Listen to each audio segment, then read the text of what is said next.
Good morning saudara, selamat pagi.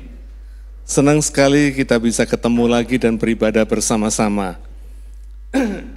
Saya juga mau menyapa semua jemaat global kita dan juga para YouTube subscribers yang setia. Hari ini khotbah saya berjudul Legacy Iman. Legacy itu artinya warisan, warisan iman. Ada pepatah berkata gajah mati meninggalkan gading, harimau mati meninggalkan belang. Artinya setiap makhluk hidup kalau mati pasti meninggalkan legacy, meninggalkan satu warisan kepada yang masih hidup. Demikian juga manusia. Ya. Alkitab khususnya kitab Ibrani mencatat banyak orang percaya yang dipakai Tuhan untuk meninggalkan legacy atau warisan, bukan hanya harta atau materi, tapi yang terpenting adalah iman. Warisan harta hanya berguna untuk satu keluarga dan bisa habis, saudara. Ya. Tetapi warisan iman, Alkitab mencatat, bisa menyelamatkan bukan cuma satu bangsa, tapi juga generasi dari bangsa tersebut. Nah masalahnya, saudara, semua orang percaya mengaku punya iman. Tapi tidak semua orang percaya mempraktekkan imannya dengan baik. Saya nggak bilang mereka nggak punya iman, tapi nggak bisa mempraktekkan imannya dengan baik. Sehingga akhirnya tidak bisa memberikan legasi iman yang baik kepada anak cucu dan orang-orang di sekitarnya. Nah hari ini kita akan bahas bagaimana kita bisa memberikan legasi atau warisan iman yang baik itu. Mari kita baca. Kita akan belajar dari para pahlawan iman yang dicatat oleh Alkitab. Saudara, sebelum kita baca ayat yang akan saya kupas ini, sebetulnya manusia itu punya 3 hari aja. Hari kemarin, hari ini, hari esok. Hari kemarin yang sudah berlalu tidak bisa kembali. Karena itu kita hanya boleh belajar dari hari kemarin. Hari kemarin tidak boleh membebani hari ini. Kita cuma boleh belajar dari kesalahan-kesalahan kita dan kebaikan-kebaikannya hari yang kemarin. Hari ini harus bisa lebih baik lagi dari hari yang kemarin. Kegagalan hari yang kemarin, kegagalan masa lalu kita tidak boleh membebani hidup kita di hari ini. Ibarat kertas, saudara, Tuhan itu selalu menyediakan lembaran kertas yang baru pada hari ini untuk ditulisi dengan lebih baik, untuk dikerjakan, untuk dijalani hidup ini dengan lebih baik. Yeremia 29 ayat yang ke-11 mengatakan demikian, sebab aku ini mengetahui rancangan-rancangan apa yang ada padaku mengenai kamu. Demikianlah firman Tuhan, yaitu rancangan damai sejahtera dan bukan rancangan kecelakaan, untuk memberikan kepadamu hari depan yang penuh harapan. Saudara, hari ini adalah kesempatan yang perlu disyukuri dan digunakan sebaik-baiknya. Karena banyak orang yang tidak punya kesempatan hari ini. Tidak punya kesempatan untuk menikmati satu detik pun di hari ini. Ya. Karena hidupnya sudah selesai kemarin. Nah hari esok belum kita ketahui. Karena itu tidak perlu dikhawatirkan. Banyak orang mengkhawatirkan hari esok terlalu berlebihan, saudara. Padahal nggak tahu apa yang akan terjadi pada hari esok. Dan belum tentu hari esok itu ada buat kita, betul? Malam ini kita bisa berangkat, dipanggil, bisa. Hari esok nggak ada. Lah ngapain dipikirin, gitu ya? Ngapain dikhawatirkan, ditakutkan, ya, dibingungkan.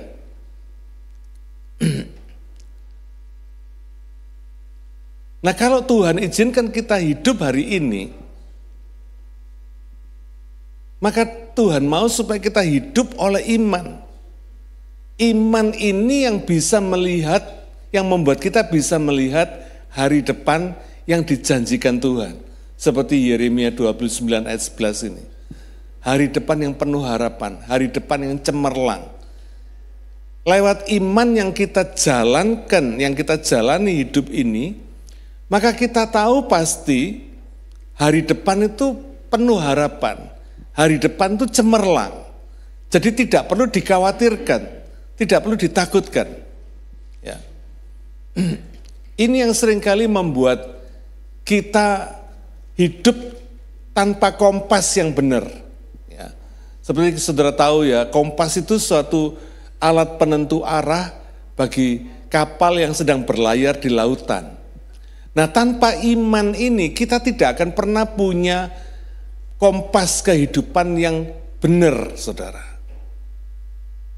Tanpa iman yang kita kerjakan dengan baik tadi itu, kita tidak punya kompas kehidupan yang benar.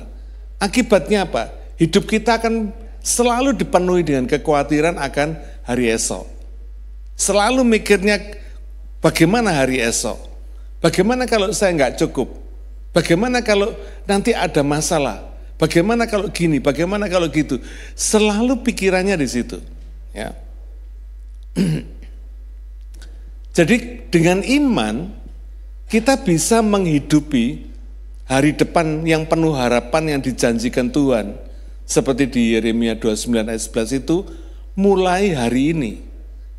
Jadi tidak menunggu hari depan, tidak menunggu besok, tapi mulai hari ini kita bisa hidup di dalam satu kehidupan yang penuh harapan, hidup yang penuh sukacita, hidup yang penuh damai sejahtera. Bukan karena tidak ada masalah, tapi justru karena kita bisa mempercayai janji Tuhan yang sudah diberikan kepada kita untuk hari esok tadi itu. Ya.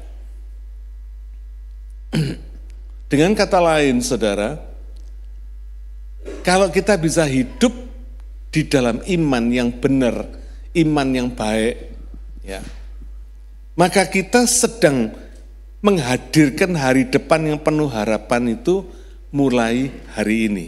Anggap ya, saudara ya. Janjinya hari depan yang penuh harapan. Tapi bagaimana kita bisa mempercayai dan menghadirkan hari depan yang penuh harapan itu hari ini, itu tergantung iman kita. Bagaimana kita mengerjakan iman kita dengan baik. Saya ingin mengajak saudara melihat kitab Ibrani. Ibrani 11 ayat 20-22, kita baca lebih dulu. Karena iman, maka Ishak sambil memandang jauh ke depan, memberikan berkatnya kepada Yakub dan Esau. Karena iman, maka Yakub ketika hampir waktunya akan mati, memberkati kedua anak Yusuf. Lalu menyembah sambil bersandar pada kepala tongkatnya. Karena iman, maka Yusuf menjelang matinya memberitakan tentang keluarnya orang-orang Israel dan memberi pesan tentang tulang belulangnya. Saudara, di bagian pertama ini kita akan belajar legacy iman ini dari Ishak, Yakub, dan Yusuf. 3 tokoh Alkitab yang sangat menarik sekali. Minggu lalu kita sudah belajar dari Abraham. Ya, Pastor Steve sudah berkhotbah bagaimana legacy iman itu kita bisa dapatkan dari Abraham. Nah, Ishak, Yakub, dan Yusuf ini adalah hamba-hamba Tuhan yang berhasil meninggalkan legacy iman yang menyelamatkan generasi dan bangsa pilihan Tuhan. Ya. Legasi iman kepada Tuhan dan firman-Nya yang kekal, itu akan menghadirkan kekekalan dalam hidup anak cucu dan generasi kita. Itu sebabnya, saudara, saya selalu berulang-ulang ketika saya memberikan marriage counseling, saya selalu memberitahukan bahwa marriage itu bukan urusan berdua, bukan urusan suami istri, tapi marriage itu urusan anak cucu kita dan generasi kita selanjutnya. Melalui marriage, saudara, akan terbentuk family tree, satu generasi di bawah saudara yang akan menentukan perubahan-perubahan yang besar. Kalau saudara ngerti prinsipnya merit dan saudara bisa menjaga atau menjalankan iman saudara di dalam kehidupan merit saudara, maka family tree saudara selanjutnya, dari anak cucu dan generasi selanjutnya yang akan lahir melalui merit saudara, itu adalah generasi-generasi yang dahsyat. Generasi-generasi yang diberkati oleh Tuhan. Kalau kita mengandalkan Tuhan, maka generasi yang akan berdampak dari iman kita itu adalah generasi yang diberkati oleh Tuhan.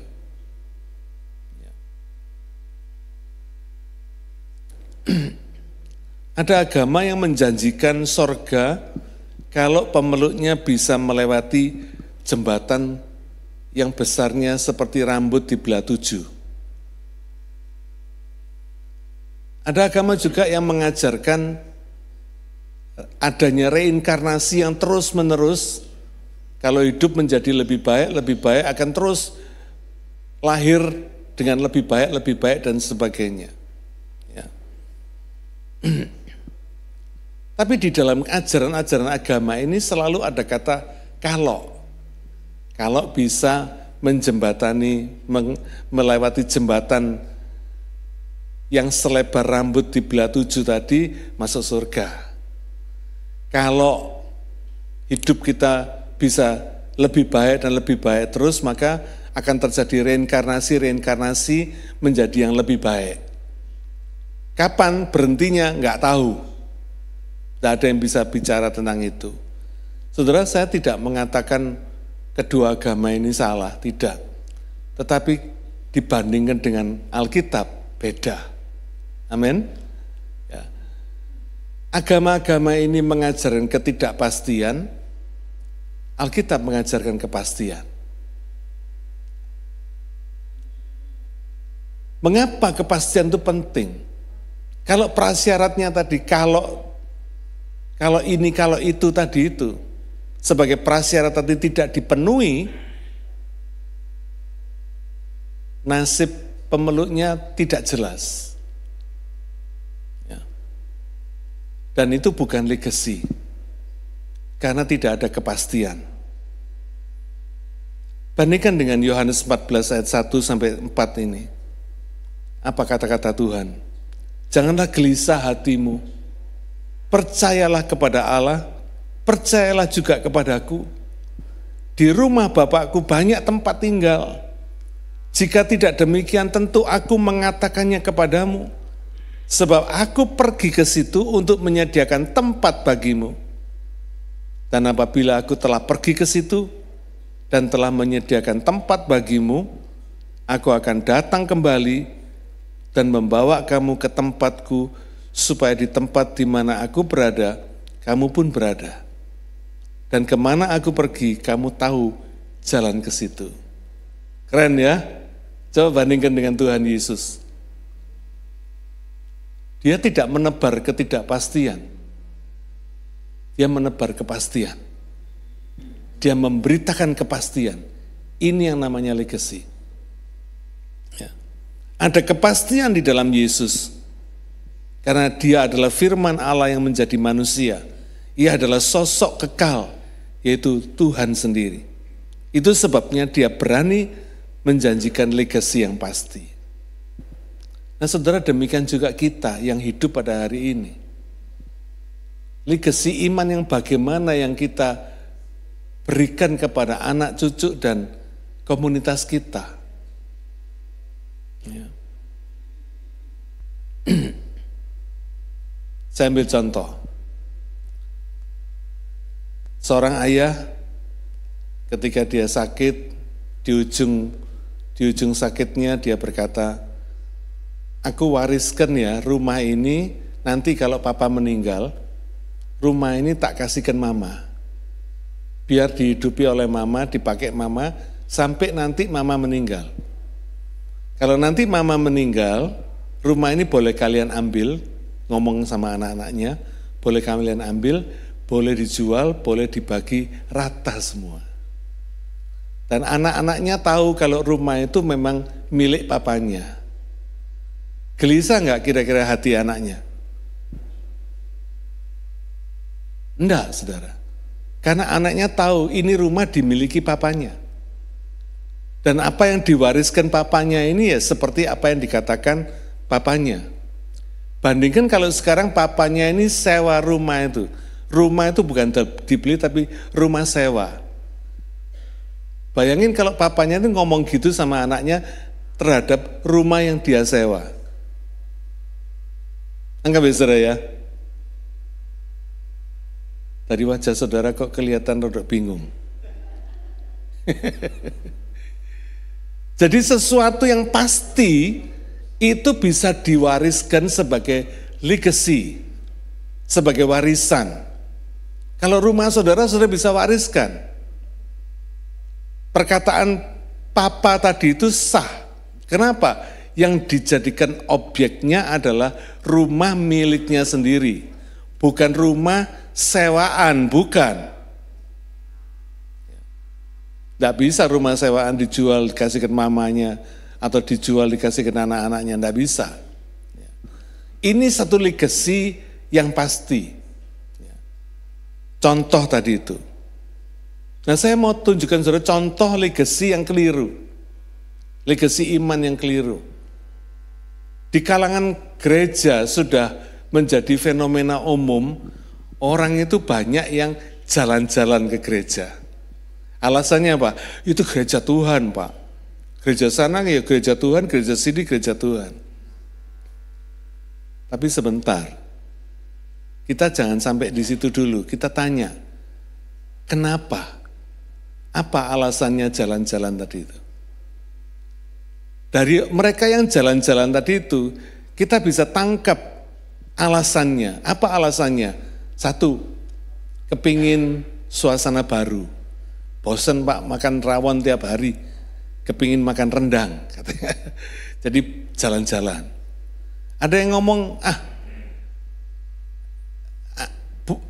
gereja ini sudah kurang enak Pak, kurang bagus, kurang rame. Jadi pingin gereja yang lebih rame, yang lebih bagus dan sebagainya. Saudara, kelihatannya hal seperti ini manusiawi banget. Tidak apa-apa. Tetapi satu hal yang kita lihat, kekeliruan, apa kekeliruannya orang-orang yang seperti ini? Satu, dia sedang menabur ketidakpuasan terhadap suami, istri, atau anak-anaknya, keluarganya. Tanpa sadar, ada spirit ketidakpuasan itu yang ditaburkan dengan tindakan jalan-jalan tadi itu. Saya bersyukur sejak saya bertobat, terima Tuhan, sampai hari ini. Sudah lebih dari 40 tahun saya mengikuti Yesus. Saya tidak pernah jalan-jalan. Kenapa? Karena saya tahu Tuhan hadir di dalam gerejanya. Ketika saudara hadir di dalam gerejanya, sesungguhnya saudara sedang menantikan hubungan pribadi dengan Tuhan. Saudara sedang menjalin hubungan pribadi dengan Tuhan yang tidak tergantung orang di dalam gereja. Nangkep nggak saudara ya? Tidak tergantung orang, tidak tergantung bagaimana performance-nya gereja, tidak tergantung bagaimana pengkhotbahnya, nggak tergantung bagaimana hebatnya pujian dan penyembahannya, tidak. Meskipun dulu gereja saya kecil, saya menikmati kehadiran Tuhan di dalam gereja saya. Meskipun pengkhotbah pada waktu itu tidak terlalu hebat seperti pengkhotbah yang ada di YouTube sekarang. Tapi saya menikmati kehadiran Tuhan. Menikmati kebenaran yang disampaikan oleh setiap khotbah dari pendeta-pendeta yang ada di dalam gereja kita. Saya menikmati. Itu sebabnya saya tidak pernah jalan-jalan. Karena saya tidak mau menebar sesuatu yang bukan dari Tuhan. Tanpa disadari saudara, ketika saudara melakukan tindakan iman yang salah tadi itu, saudara sedang mengabaikan Tuhan. Ketika saudara jalan-jalan, saudara sedang mengandalkan manusia, bukan mengandalkan Tuhan. Ketika saudara mengandalkan Tuhan, saudara akan menikmati hadirat Tuhan, menikmati bagaimana Tuhan memberkati setiap pujian dan penyembahan kita. Tadi saya menikmati banget pujian dan penyembahan yang dipimpin oleh Sandi. Saya nikmati banget. Kenapa? Saya tahu Allah hadir di sini. Ya. Saya percaya orang-orang yang seperti ini, yang punya tindakan iman yang keliru seperti ini, tidak bisa dibandingkan dengan orang-orang yang punya tindakan iman yang benar. Orang-orang yang setia menjalin hubungan dengan Tuhan, bukan karena orang lain, tapi karena Tuhan hadir di dalam kehidupannya sendiri. Dia akan menikmati kehadiran Tuhan dengan luar biasa di dalam setiap kebaktian, di dalam setiap fellowship, di mana 2-3 orang berkumpul dalam namaku, Tuhan hadir di situ. Amin. Dalam nama Tuhan, Dia hadir di situ. Ya. Dan bagi orang-orang yang seperti ini, Tuhan pasti memberikan berkat yang the best. Orang yang suka jalan-jalan tadi itu, yang keliru, melakukan tindakan iman tadi itu, tidak akan pernah bisa mendapatkan yang the best. Karena dia pergi kemana saja, ke gereja mana saja, dia akan melihat ketidaksempurnaan di dalam gereja tersebut. Ya memang gereja Tuhan tidak pernah sempurna. Tidak ada gereja yang sempurna. Andai kata ada gereja yang sempurna sekalipun, karena kehadiran kita yang tidak sempurna, maka gereja itu jadi tidak sempurna. Gara-gara kita yang tidak sempurna ada di situ. Jadi jangan pernah melihat atau mengharapkan kesempurnaan dari sesuatu yang memang tidak pernah bisa sempurna. Tapi mari kita nikmati Tuhan yang sempurna itu hadir di tengah-tengah yang tidak sempurna, yaitu gerejanya, untuk memberikan kebenarannya, untuk menyempurnakan apa yang belum sempurna atau apa yang tidak sempurna tadi itu. Saya nikmati Tuhan dalam persekutuan pribadi bersamanya, anytime, setiap saat. Saya bersyukur. Ya. Ini yang disebut legasi iman yang didasarkan firman. Matius 6 ayat 31 sampai 33.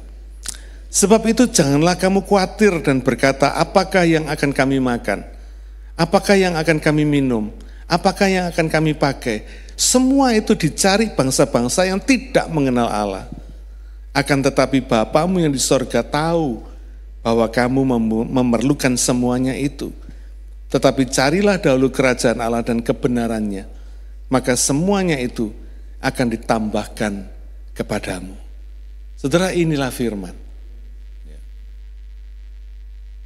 Nah, sekarang kita kembali kepada legasi ketiga orang ini. Ishak sambil memandang jauh ke depan, dia memberkati Yakub dan Esau. Saudara, kita tahu Esau dan Yakub ini saudara kembar. Esau ini anak sulung, Yakub ini anak bungsu. Ya. Esau lahir duluan, Yakub ini lahir sambil memegangi tumitnya Esau, anak bungsu. Ya. Esau ini disayang sama Ishak, Yakub disayang sama Ribka, mamanya. Nah, apa yang menarik dalam kehidupan mereka berdua ini? Esau, suatu saat dia habis berburu, dia pulang dalam keadaan lapar sekali, dia dimanfaatkan oleh Yakub ini. Ya, Yakub ini anak bungsu tapi rupanya lebih lihai, lebih licik daripada Esau. Lalu dia ngomong sama kakaknya, Esau, dia bilang gini, Esau, berikan hak kesulunganmu kepadaku, nanti kamu tak kasih semangkuk kacang merah. Ini adik lihai ini, saudara. Kalau saudara ketemu sama orang yang model gini, saudara gimana? Mestinya Esau marah pada waktu itu ya. Hak kesulungannya loh diminta sama adiknya. Tapi enggak. Ternyata Esau ini menukarkan hal yang rohani, yaitu hak kesulungan untuk mendapatkan berkat dari bapaknya. Ditukarkan dengan kebutuhan sesaat, yaitu apa? Lapar. Dia berani menukarkan sesuatu yang rohani dengan yang jasmani. Banyak enggak kejadian seperti ini, saudara? Banyak. Ya. Dari cerita Esau dan Yakub ini kita bisa menarik kesimpulan. Ada orang-orang yang berani menukarkan hal-hal yang rohani dengan kebutuhan sesaat yang jasmani. Saudara enggak makan satu mangkuk kacang merah, saudara enggak mati, betul? Tapi ketika saudara memberikan hak kesulungan rohani itu kepada orang lain, saudara sedang kehilangan satu berkat dan hak waris yang besar di hadapan Tuhan. Ya. Nah, melalui ini kita tidak boleh melakukan kesalahan yang sama. Pelajaran Esau dan Yakub ini harus kita ingat. Itu sebabnya saya khotbahkan hari ini supaya kita ngerti dan kita ingat betul. Jangan pernah menukarkan berkat rohani dengan yang jasmani. Itu sebabnya saya encourage jemaat. Jangan pernah meninggalkan kebaktian gereja hanya karena alasan jasmani yang lain. Mau ulang tahun kek, mau pesta kek, mau ke market kek dan sebagainya. Jangan pernah tukarkan itu. Saudara bisa kerjakan itu setelah saudara berbakti. Setelah saudara mendapatkan berkat rohani dari sorga. Ya. Kenapa saudara? Karena berkat rohani itu lebih penting daripada yang jasmani. Dari berkat rohani saudara bisa mendapatkan berkat jasmani.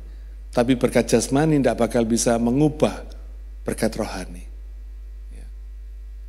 Demikian juga terjadi dengan legasi iman Yakub. Ya. Ketika waktu dia mau mati, dia memberkati kedua anak Yusuf. Ini menarik, saudara. Yusuf ini punya dua anak, yaitu Efraim dan Manasye. Manasye ini yang sulung, Efraim itu yang bungsu. Karena itu Yusuf meletakkan Efraim ini di sebelah kiri, Manasye yang sulung di sebelah kanannya Yakub. Maksudnya Yusuf supaya Yakub ini memberkati, tangan kanannya ditaruh di atasnya Manasye, tangan kirinya ditaruh di atas Efraim. Maksudnya Yusuf itu. Tapi ternyata enggak. Yakub ini menyilangkan tangannya. Yang kanan ditaruh di Efraim, yang kiri ditaruh di Manasye. Makanya dalam kitab Kejadian 48 ayat 18, Yusuf ini protes. Dia berkata demikian, "Janganlah demikian ayahku, sebab inilah yang sulung, letakkanlah tangan kananmu ke atas kepalanya." Maksudnya kepalanya Manasye. Manasye sudah taruh di sebelah kanan kok. Tapi ayahnya menolak. Ayat 19. Yakub berkata gini, "Aku tahu anakku, aku tahu. Ia juga akan menjadi suatu bangsa dan ia juga akan menjadi besar kuasanya. Walaupun begitu, adiknya akan lebih besar kuasanya daripadanya. Dan keturunan adiknya itu akan menjadi sejumlah besar bangsa-bangsa." Saudara, apa yang bisa kita pelajari dari sini? Tuhan itu tidak pernah salah dalam memberikan berkat-Nya. Dia silangkan tangannya. Tidak pernah salah. Saudara jangan khawatir Tuhan salah memberikan berkat untuk saudara. Kalau hari ini sudah diberikan berkat sedikit, bersyukurlah. Tuhan tidak pernah salah. Amin. Kalau besok saudara diberikan berkat yang lebih besar, jangan besar kepala. Tuhan tidak pernah salah. Amin. Ya. Setiap berkat yang Tuhan percayakan kepada kita hari ini, percayalah, itu sesuai dengan kesanggupan kita. Lebih dari itu kita akan jatuh dalam dosa, kurang dari itu kita akan kekurangan. Perhatikan dalam Matius 25 ayat yang ke-15.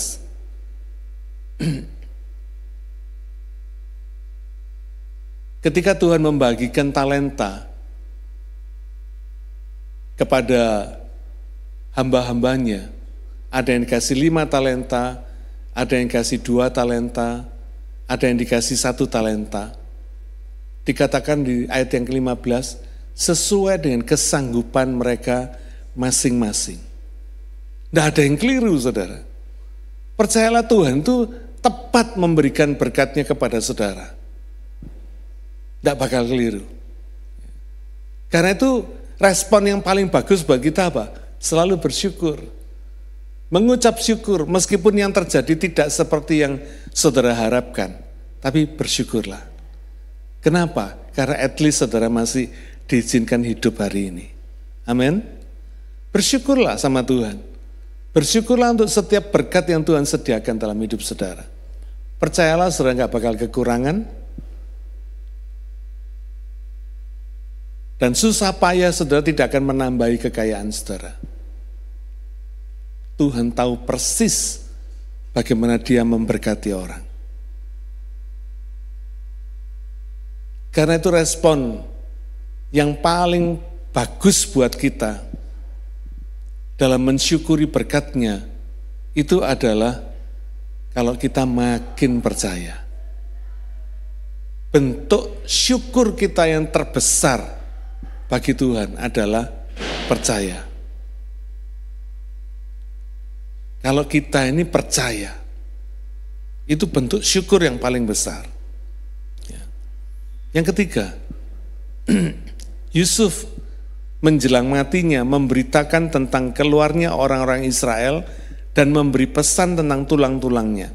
Ayat 22. Yusuf orang yang dipakai Tuhan melalui mimpi-mimpinya.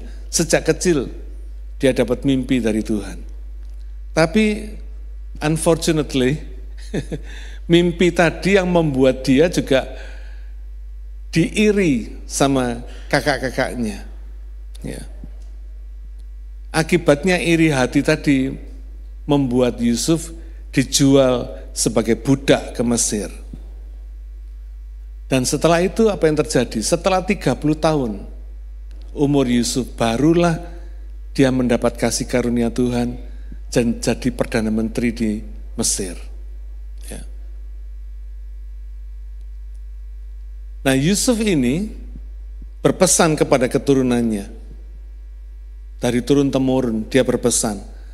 Kalau mereka nanti keluar dari Mesir, mereka harus bawa tulang-tulangnya. Bawa keluar dari Mesir. Itu sebabnya ketika Musa membawa orang-orang Israel keluar dari Mesir, dari perbudakan Mesir, yang dibawa termasuk tulang-tulangnya Yusuf. Apa yang menarik dari Yusuf ini? Yusuf ini seorang yang mengajarkan orang Israel untuk tidak melupakan sejarah. Saudara, kenapa sih kita ini penting sekali mengingat sejarah? At least kalau nilai sejarah di rapot saudara merah, at least jangan lupa sejarah kehidupan saudara sendiri bersama Tuhan. Itu tidak boleh dilupakan.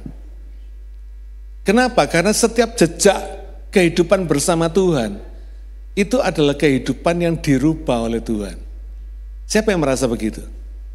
Ya, kita semua merasakan. Setiap kehadiran Tuhan dalam hidup saudara, itu merubah kehidupan saudara. Nah kenapa banyak orang Kristen yang hidupnya kacau? Karena dia tidak mempercayai bahwa Tuhan sedang mengadakan perubahan dalam hidupnya. Dia mau cepat-cepat Tuhan itu membuat perubahan hidupnya seperti yang dia harapkan, seperti yang dia inginkan, yang dia minta, yang dia doakan. Tidak, saudara. Tuhan itu dalam merubah segala sesuatu, dia punya waktu dan punya cara sendiri.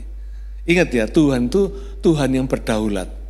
Dia tidak bisa didikte oleh kita umatnya untuk melakukan sesuatu keinginan kita, tidak. Ya. Itu sebabnya orang yang melupakan sejarah kehidupannya sendiri, sejarah jejak Tuhan dalam hidupnya, orang ini biasanya kebanyakan sombong dan lupa diri. Hidupnya penuh kepanikan. Kalau kurang sedikit panik, kalau tambah sedikit sombong.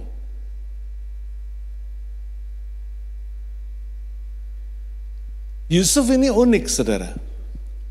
Orang Israel itu 430 tahun menjadi budak di Mesir. Tapi Yusuf ini tahu bahwa satu hari orang Israel ini akan keluar dari Mesir sebagai bangsa yang merdeka. Bagi orang yang hidup di zaman Yusuf, kita tahu betul Mesir itu mengalami kemuliaan yang luar biasa, tentaranya besar dan kuat, negerinya makmur, kaya raya. Karena selama masa Yusuf memerintah, Mesir ini menjadi negara yang hebat, saudara. Bagaimana dia bisa bicara tentang tulang-tulangnya kalau dia tidak melihat one day umat pilihan Tuhan ini akan keluar dari Mesir. Pada saat Yusuf tidak ada yang percaya. Budak kok mau keluar dari Mesir apanya? Tidak bisa. Tapi Yusuf punya iman. Tadi yang saya katakan ya, iman ini yang membuat kita bisa melihat jauh ke depan. Yang bisa mempercayai apa yang akan dilakukan Tuhan dalam hidup saudara. Yaitu hidup yang penuh harapan. Hidup yang cemerlang. Hidup yang diberkati oleh Tuhan. Hidup yang tidak pernah kekurangan. Hidup yang memberkati orang lain. Karena hidup saudara akan selalu diberkati.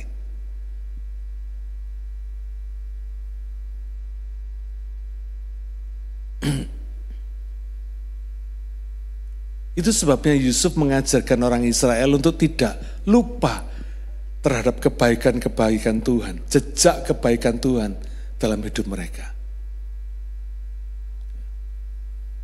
Tuhan sudah membawa Abraham keluar dari Ur Kasdim.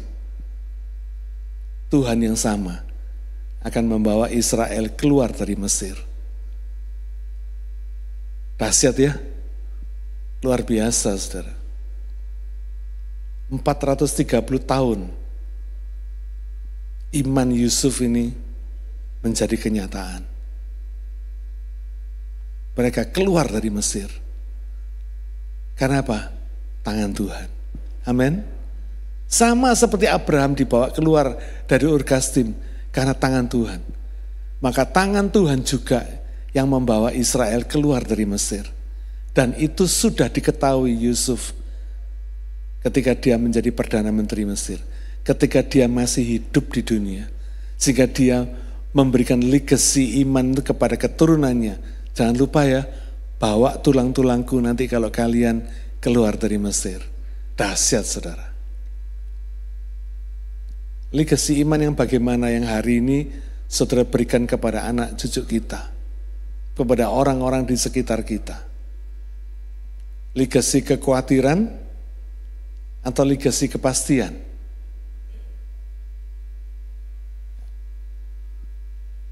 Jangan tebarkan kekhawatiran kepada orang lain. Kalau saudara tidak bisa menghibur mereka, jangan tebarkan kekhawatiran itu kepada orang lain. Tapi biarlah kita mengucap syukur kepada Tuhan. Bahwa kita masih boleh hidup hari ini, dan boleh diberkati Tuhan hari ini. Yang kedua,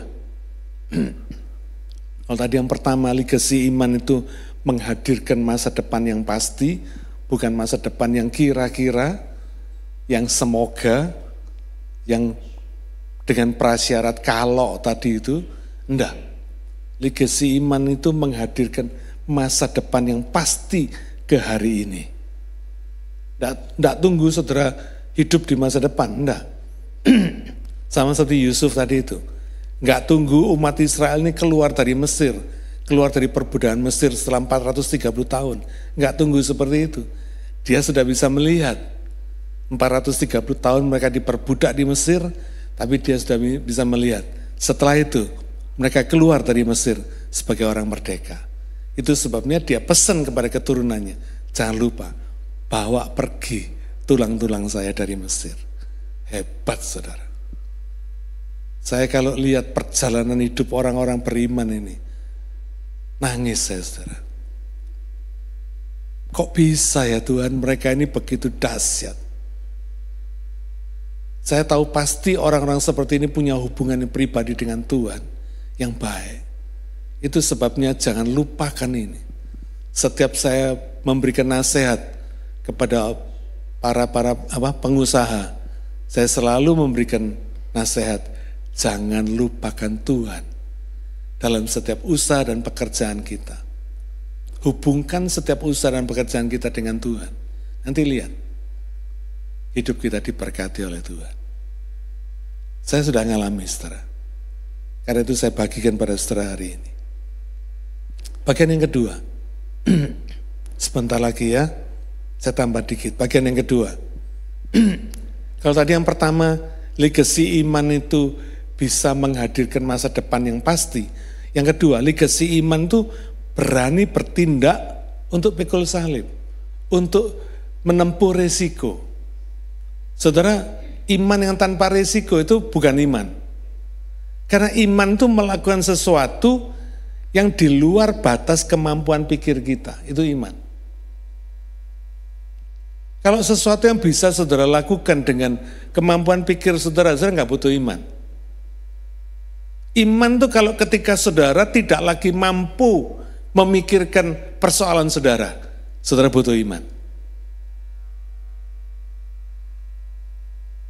Kalau saudara masih bisa bayar utang saudara $1.000, butuh iman nggak? Enggak. Tapi kalau saudara merasa tidak mampu untuk bayar utang saudara, nah itu butuh iman. Butuh iman. Kita baca Ibrani 11 ayat 23 sampai ayat 31. Karena iman, maka Musa setelah ia lahir disembunyikan selama 3 bulan oleh orang tuanya.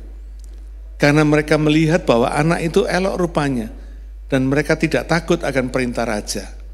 Orang tuanya siap mati demi menyembunyikan Musa. Lihat ya. Karena iman, maka Musa setelah dewasa menolak disebut anak putri Firaun. Karena ia lebih suka menderita sengsara dengan umat Allah daripada untuk sementara menikmati kesenangan dari dosa. Kalau yang tadi itu bicara tentang imannya orang tuanya Musa, sekarang bicara tentang imannya Musa. Membuat dia berani pikul salib. Dia menolak kenyamanan. Saudara, salah satu yang membuat rohani kita nggak bertumbuh itu kenyamanan. Itu sebabnya Tuhan selalu, saudara perhatikan kata-kata saya, Tuhan selalu mengganggu kenyamanan kita. Supaya kita bertumbuh imannya. Kenyamanan kita ini merupakan sangkar emas yang membuat kita tidak pernah bisa bertumbuh. Saudara, kelepak-kelepak cuma di dalam sangkar emas saudara. Tidak bisa bertumbuh. Tapi ketika sangkar emas dibongkar sama Tuhan, kenyamanan sudah diganggu, maka saudara bisa terbang tinggi. Melebihi apa yang saudara pernah pikirkan. Ya. Ayat ke-26. Ia menganggap penghinaan karena Kristus sebagai kekayaan yang lebih besar daripada semua harta Mesir. Sebab pandangannya ia arahkan kepada upah. Nah, banyak orang yang nggak ngerti ayat 26 ini.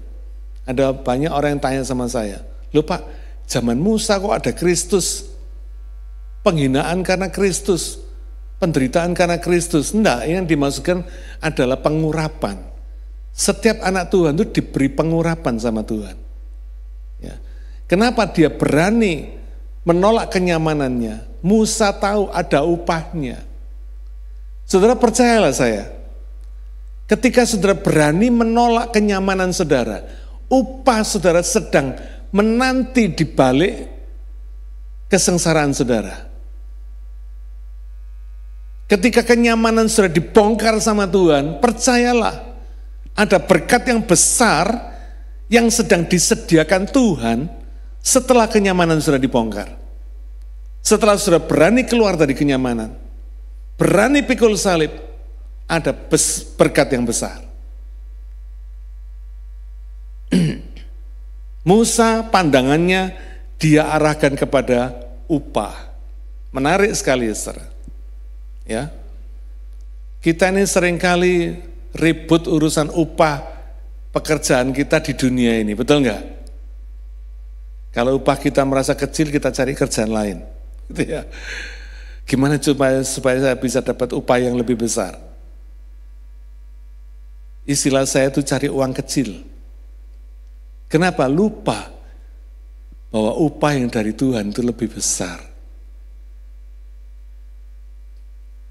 Kalau saudara bisa ribut urusan upah yang kecil dari dunia ini, kenapa saudara tidak punya ambisi untuk mendapatkan upah yang besar dari Tuhan? Seperti Musa. Keren Musa ini, saudara. Itu sebabnya Tuhan berkata, dia bisa face to face sama Musa. Kepingin gak saudara bisa face to face sama Tuhan? Ya, luar biasa.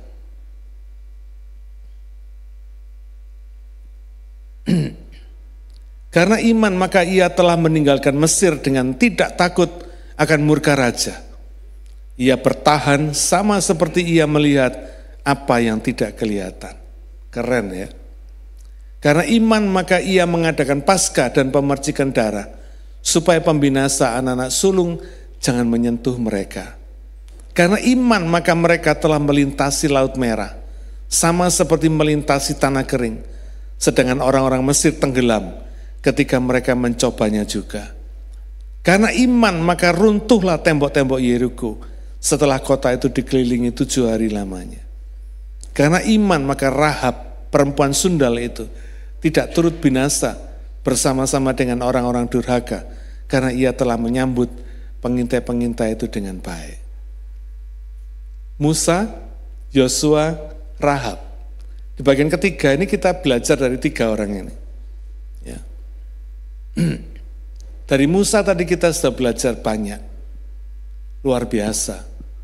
Sampai istilahnya Tuhan tergila-gila sama Musa. Tidak ada orang yang dicatat di Alkitab yang bisa face to face sama Tuhan, kecuali Musa.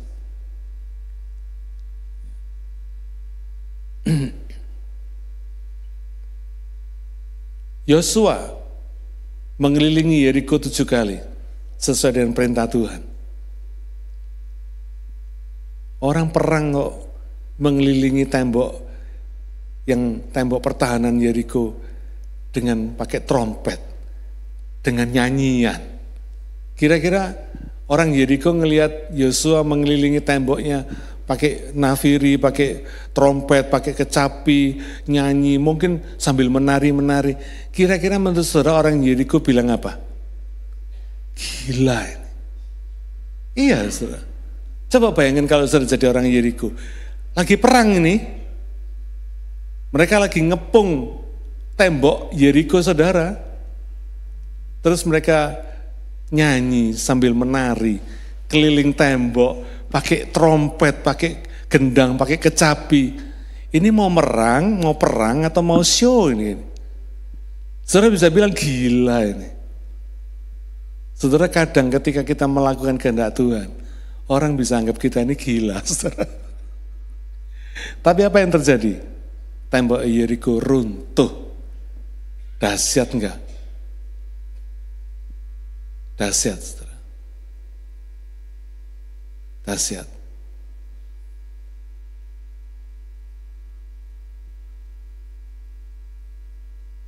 Rahab dikatakan perempuan sundal. Maksudnya apa? Perempuan pelacur, kira-kira gitu. Masa lalu yang kelam seperti Rahab tidak pernah menghalangi Tuhan memberkati dia. Sekelam apapun masa lalu kita, tidak terlalu menjadi persoalan besar bagi Tuhan. Karena kasih Tuhan itu lebih besar daripada dosa kita. Pengampunannya lebih besar daripada kesalahan kita. Itu sebabnya ketika Rahab membantu para pengintai Israel yang dikirim Yosua, ke Yeriko waktu itu. Rahab ini diperhitungkan, dijaga keselamatannya. Saudara, semua orang yang berani pikul salib, yang berani mempertaruhkan hidupnya kepada firman Tuhan, yang berani mempercayakan dirinya kepada Tuhan, orang ini tidak akan pernah ditinggalkan. Orang ini sedang sedang menciptakan berkat yang besar terhadap dirinya sendiri.